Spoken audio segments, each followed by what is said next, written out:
How to make a name invisible on Instagram. Hey, what's up guys? Welcome back to our YouTube channel. In today's video, I'm going to show you exactly how you can do it.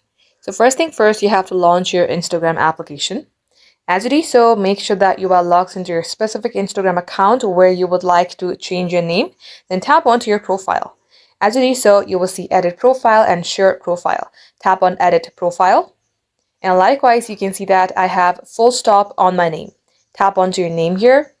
Now here you can either type in full stop or simply type nothing and check this top icon. Now also be noted, you can only change your name twice within 14 days, and once done, you can simply tap on the check icon. As in my case, I've already changed my name, so this will not allow me to save, but in your case, it might be different. This is the process how you can simply save your name and make yourself invisible in Instagram. Just like so guys, this is how you can do it. Thank you all for watching the video till the very end. If it had helped you in any ways, don't forget to like, share, and subscribe to our channel.